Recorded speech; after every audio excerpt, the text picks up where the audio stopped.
Welcome to a deep dive all about hormones. You sent over a ton of book excerpts and research papers, and honestly, getting this info straight from the source is the best way to cut through the noise, right? Absolutely. There's so much information out there, but it can be overwhelming to know where to even begin. That's what we're here for. So, our mission today is to decode this complex world, uncover those aha moments, and ultimately help you feel more empowered to make informed decisions about your health. And you know what really struck me going through your sources? What's that? It's the fact that so many women are told that things like fatigue, anxiety, low libido are just a normal part of aging. Yeah. But what if they're not? Yeah, that's a really important point to challenge. Did you know that 1 in 4 women in the U.S. are taking prescription meds for mental health?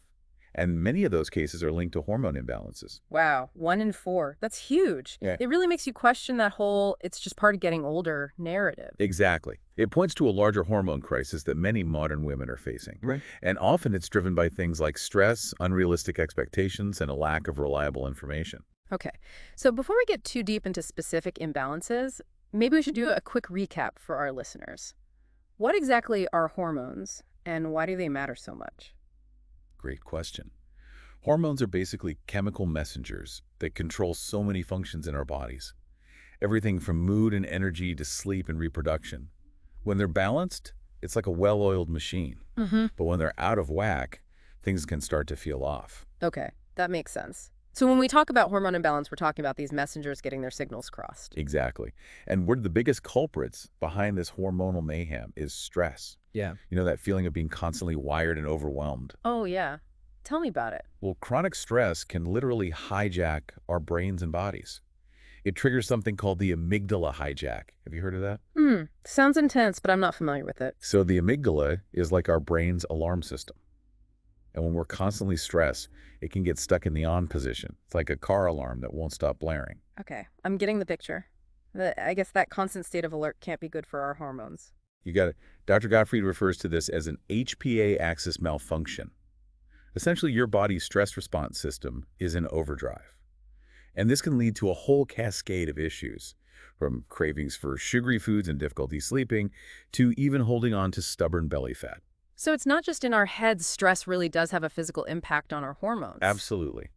And a key takeaway here is that managing chronic stress is crucial for overall hormonal balance. It's not about eliminating stress entirely, because let's be real, that's impossible. Right, life is always going to have its ups and downs. It is. It's about equipping ourselves with the tools to navigate those challenges without letting stress take over. So instead of just gritting our teeth and powering through, we need to actively build in those moments of calm and recovery. Exactly. And there are so many ways to do this. Dr. Gottfried highlights practices like meditation, yoga, and the relaxation response. These are techniques that actively calm your nervous system. It's like hitting the reset button on our stress response. Exactly. And I think what makes Dr. Gottfried's advice so relatable is that she's open about her own struggles with high cortisol. It makes you realize that even experts deal with these things. Yeah. It makes it feel less intimidating, like, okay, if she can figure it out, maybe I can too. Exactly. And, you know, aside from lifestyle changes, she also recommends specific supplements that can help manage cortisol levels. Things like fish oil, phosphatidylserine rhodiola. Huh, I wouldn't have thought of those. It's amazing how specific nutrients can target our hormonal systems. It is. But it's important to remember that supplements are just one piece of the puzzle. Dr. Gottfried is all about a holistic approach, using supplements as part of a larger plan that prioritizes those foundational lifestyle changes. So it's about addressing the root cause, not just masking the symptoms. Precisely. And that same holistic approach is key when we start talking about other hormone imbalances like excess estrogen. Yeah, that's a big one. And Yeah. my sources were packed with info on this. Mood swings, heavy periods, bloating, fibroids, headaches. It seems like excess estrogen can show up in so many ways. It really can.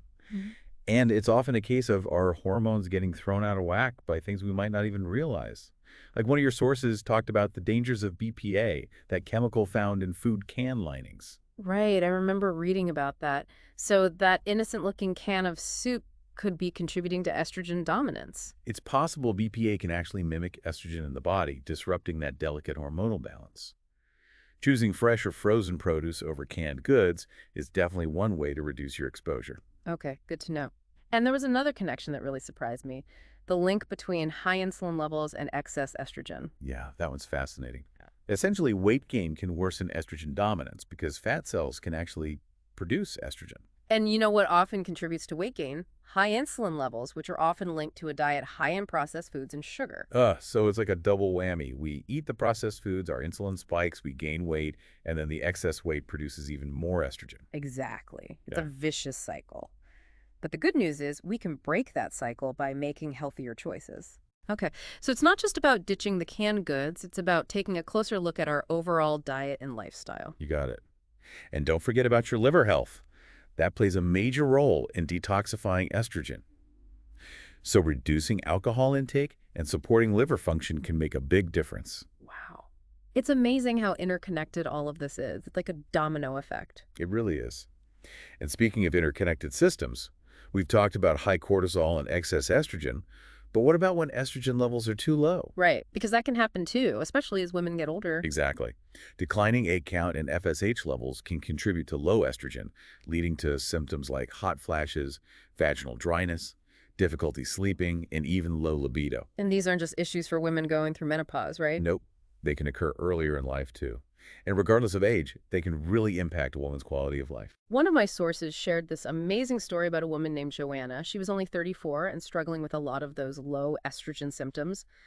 But after starting bioidentical hormone therapy, she saw incredible improvements in her mood, her sleep, and even her fertility. It was inspiring to read about her journey back to balance. Stories like Joanna's are so powerful because they show that there's hope.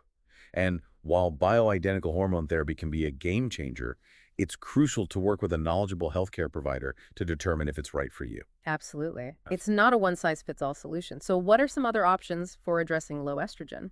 Well, your sources highlighted a number of natural solutions, things like magnesium maca root hops, valerian roots. They even mentioned shatavari ghee, which is a traditional Ayurvedic remedy, and a Strauss vaginal cream, which can provide more targeted relief for vaginal dryness. So many options. It sounds like it's about finding what works best for each individual, considering both lifestyle changes and potential therapies. Exactly. And that's what I love about having diverse sources like the ones you provided. It allows us to explore a range of perspectives and approaches. This is all fascinating stuff, but we've covered a lot of ground. Should we take a break here and come back with part two? Let's do it. We've got lots more to discuss. Okay, we'll be right back with part two of your personalized deep dive into hormone health. Welcome back. Ready to dive into more hormone insights? Let's do it. Yeah. My brain is still buzzing from part one, Hmm. but I'm ready for more. Before we jump into the next imbalance, I do want to emphasize that rarely do these hormone systems exist in isolation. Right, it's all connected. Like one of the case studies I read about a woman named Irene, she was actually doing really well on hormone therapy. Oh, interesting. Yeah, but then major stress hit and threw everything off. Makes sense. It's like a domino effect, right? Right. And it wasn't until her doctor adjusted her treatment to specifically address her cortisol levels that she finally got back on track. See, that's a perfect example of how sometimes you need to address multiple imbalances to really see those lasting results. Makes you realize that just treating one symptom without looking at the whole picture might not be enough. Absolutely. Now, speaking of the bigger picture, one of the things that stood out to me in your research was the Gottfried Protocol. Oh, yeah. That was fascinating. Can you give us a quick rundown? Sure. The Gottfried Protocol is basically a multifaceted approach developed by Dr. Sara Gottfried. It emphasizes lifestyle changes, targeted supplements, and using bioidentical hormones as a last resort. So it's about getting to the root of the problem, not just slapping a Band-Aid on the symptoms. Exactly. It's like being a detective for your hormones. Love that analogy. And to help with that detective work, Dr. Gottfried actually provides these questionnaires to help pinpoint potential areas of imbalance. I bet our listeners are itching to revisit those now that we've talked about all these different hormones. Oh, for sure. Me included. It's so empowering to have tools like that to really take an active role in our health. Absolutely. And what I also appreciate about her approach is that she emphasizes that even small changes can make a big difference over time. 100%. It's not about being perfect. It's about making sustainable changes that fit into your life. Like instead of having that sugary drink in the afternoon, maybe swap it out for water. Simple but effective. Right. Exactly. Or how about incorporating just 15 minutes of burst training a few times a week? Doesn't sound like much, but it can have a huge impact on your stress response and cortisol regulation. Okay, I'm taking notes. So it's about building those healthy habits that support our hormones rather than constantly fighting against them. You got it. And that brings us to another important point. Maintaining hormone balance isn't a one-and-done thing. It's an ongoing journey. Like anything else in health, right? It requires consistent effort and attention. My sources really emphasize the importance of regular self-assessment, using those questionnaires we talked about, Hmm. and even getting those lab tests to track your progress. Couldn't agree more. And of course, having a qualified healthcare professional in your corner can be invaluable. They can help you interpret those test results, adjust your plan as needed, and just provide that extra support along the way. It's a team effort for sure. Exactly. And something else that resonated with me was this emphasis on celebrating successes, even the small ones. Oh, yeah. It's easy to get caught up in what we're not doing perfectly. Totally. But acknowledging our wins can be so motivating and helps us stay on track and appreciate how far we've come. Okay, so we talked about high cortisol, excess estrogen, low estrogen. I feel like we're hitting all the bases here. We are. And the next one we need to tackle is excess androgens. Okay, to be honest, this wasn't something I knew much about before diving into these sources. It's definitely an area that's often overlooked, Mm-hmm. but it can really impact women's health. Mm-hmm. We often think of androgens as male hormones, but women have them too, just in smaller amounts. Right, and when they're out of balance, it can lead to things like acne, excess hair growth, and irregular periods. Exactly. One of your sources even shared a story about a woman named Cheryl who was prescribed testosterone cream and has ended up with some pretty unwanted side effects like pimples and oily skin. Ugh, that sounds unpleasant. It really highlights how important it is to proceed with caution when using hormone therapy, even when it's prescribed by a doctor. Absolutely. It's so important to have open communication with your healthcare provider, monitor your symptoms closely, and be willing to adjust the treatment plan as needed. Couldn't agree more. Now, when it comes to excess androgens, one condition that kept popping up in the research was PCOS, or polycystic ovary syndrome. Have you heard of it? Oh, yeah, PCOS. It seems like it's becoming more and more common. It is. It's a complex hormonal disorder that affects a significant number of women. Yeah. It's characterized by high androgens, insulin resistance, and often presents with things like irregular periods, weight gain, acne. Right. And it's interesting because my sources explain that high insulin levels can actually drive the ovaries to produce more testosterone. So it's like this double whammy. You got it. And they even had this quirky little mirror test to help assess if you might have an issue with insulin resistance. Wait, what's a mirror test? So basically, you jump up and down in front of a mirror, and if your belly jiggles excessively, it could be a sign of insulin resistance. Seriously. I know it sounds funny, Yeah. but it's actually a pretty insightful way to think about it. I love it. It really drives home the connection between our lifestyle choices and our hormonal health. Totally. And it underscores the importance of addressing insulin resistance as part of managing PCOS and those excess androgens. For sure. And remember that hair loss we talked about earlier? Turns out excess androgens can be a factor there too. Right. And while minoxidil is often recommended for hair loss, your sources emphasize that it's crucial to address the root cause. So don't just reach for that topical solution. Dig deeper and figure out what's going on beneath the surface. Exactly. Now, ready to tackle the last hormone imbalance from your sources. Bring it on. What's next? Let's talk about low thyroid. Okay, low thyroid. It seems like it can manifest in so many sneaky ways. It's true. The thyroid is like our body's master metabolic regulator. So when it's underactive, it can affect everything from energy levels and weight to temperature regulation and even brain fog. Yeah, my sources went deep on all the different thyroid hormones. TSH, T3, T4, even reverse T3. I have to admit, some of it went over my head. It can get pretty technical, but here's a simplified takeaway. Most people are familiar with TSH, which is the hormone doctors usually test for thyroid function. But your sources suggest that looking at T3 and T4 levels as well can give you a much more complete picture, especially when stress is involved. Okay, so just checking TSH might not be enough. Exactly. And another key point, stress itself can directly impact thyroid function. So again, we see that intricate mind-body connection. It always comes back to stress, doesn't it? It often does. Mm. But that's why learning these stress management techniques we talked about earlier is so crucial. For sure. Now, one of my sources told the story of this woman, Linda, who had all the classic low thyroid symptoms, fatigue, weight gain, brain fog. And after she started taking levothyroxine, she felt like a new person. That's great to hear. Levothyroxine is a synthetic form of T4, and for some people it can be very effective. Right.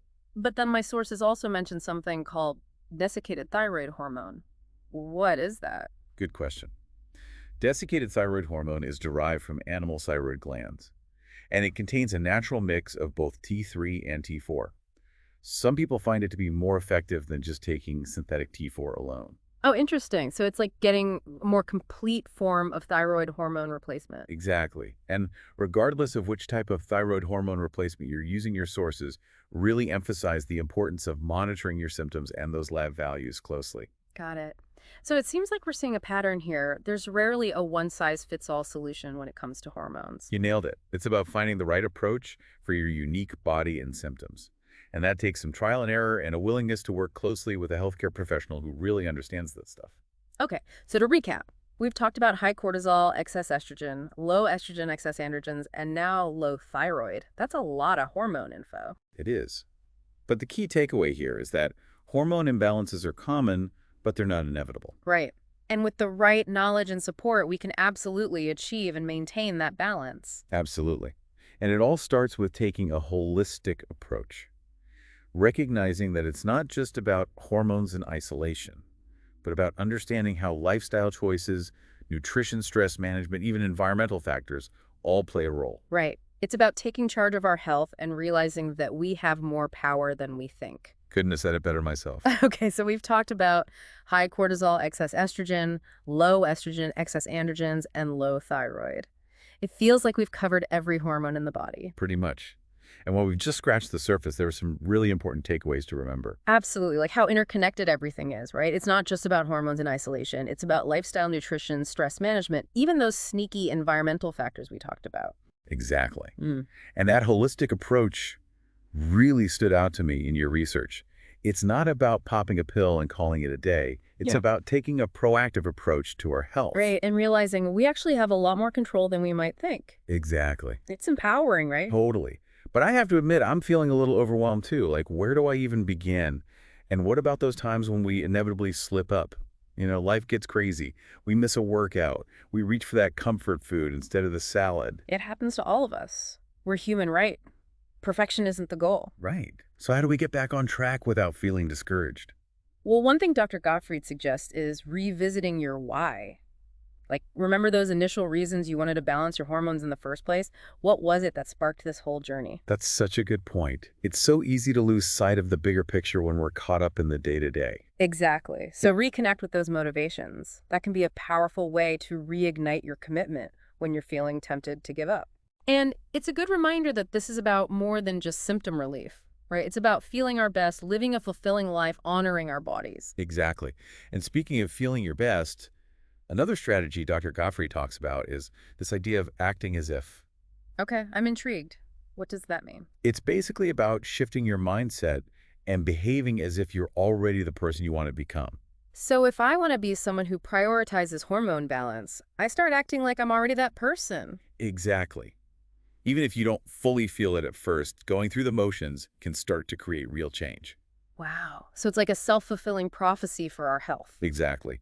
And of course, don't forget to celebrate those successes along the way, no matter how small. Absolutely. Got to acknowledge those wins. It's all about recognizing how far you've come and giving yourself credit for the effort you're putting in. I love that. This is all making hormone balance feel so much more doable.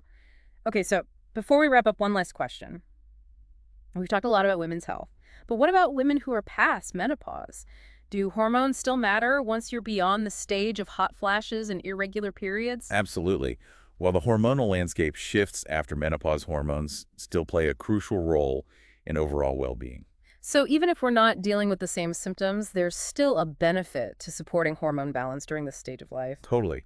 It's about optimizing health and vitality at every age. And by maintaining that hormonal harmony, women can continue to thrive well into their postmenopausal years. That's amazing to hear. It is. And, it's never too late to start making those positive changes. This deep dive has been such an eye-opener. I feel like we've barely scratched the surface, but I'm already walking away with so many valuable insights and practical strategies. And that's what it's all about, right? Mm. Empowering ourselves with knowledge so we can make informed decisions about our health. Absolutely. And I just want to remind everyone that your source material included a bunch of additional resources like Dr. Gottfried's website and some amazing apps for stress reduction. Definitely check those out. There's a wealth of information out there to support you on this journey.